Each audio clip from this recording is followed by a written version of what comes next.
Hello दोस्तों, कैसे हैं आप। मैं हूं रंजीत कुमार और आप देख रहे हैं इन्फॉर्मेशनल आरके।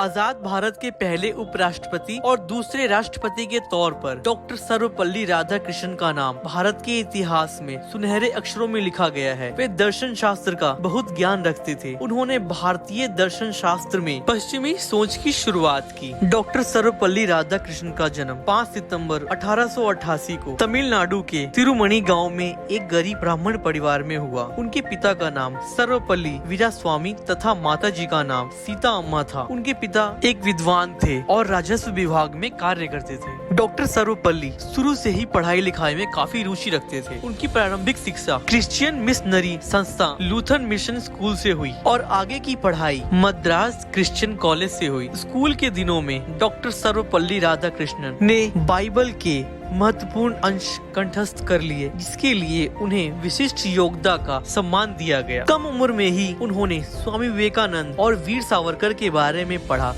तथा उनकी विचारों को आत्मसात किया। उन्होंने 1902 में मैट्रिक स्तर की परीक्षा प्रथम श्रेणी से उत्तीर्ण की और छात्रवृत्ति भी प्राप्त की। डॉक्टर सर्वपल्ली राधाकृष्णन ने 1916 में दर्शन शास्त्र में एमए किया और मद्रास रेजिडेंसी कॉलेज में इसी विषय में सहायक प्राध्यापक पदभार संभाला। 1903 में 16 वर्ष की आयु में उनका विवाह दूर के रिश्ते की बहन शिवा कामू के साथ संपन्न हो गया। उस समय उनकी पत्नी की आयु मात्र 10 वर्ष की थी। 3 वर्ष के बाद उनकी पत्नी ने उनके साथ रहना आरंभ किया। उनकी पत्नी ने प्रारंभिक शिक्षा प्राप्त नहीं की थी, परंतु तेलुगु भाषा का अच्छा ज्ञान था। वह अंग्रेजी भी पढ़ लिखा करती थी। सन 1908 में उन्होंने एक पुत्री को जन्म दिया। उच्च अध्ययन के दौरान वह अपनी निजी आमदनी के लिए बच्चों को ट्यूशन पढ़ाने का काम भी करते रहे। भारत की आजादी के बाद यूनेस्को में उन्होंने देश का प्रतिनिधित्व किया। 1949 से लेकर 1952 तक राधाकृष्णन सोवियत संघ में भारत के राजदूत रहे। सन 1952 में उन्हें देश का पहला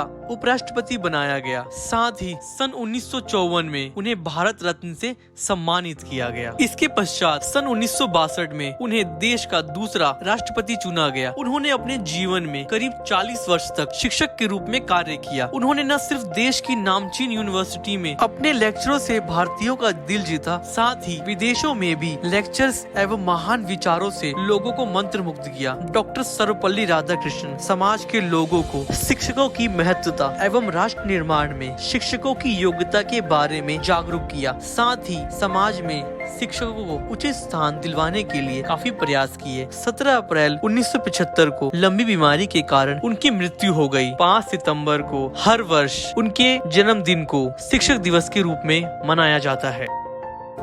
यदि आपको वीडियो अच्छा लगा हो तो वीडियो को लाइक करें, हमारे चैनल को सब्सक्राइब करें और इस तरह की इंटरेस्टिंग जानकारी के लिए बने रहें हमारे चैनल के साथ। धन्यवाद।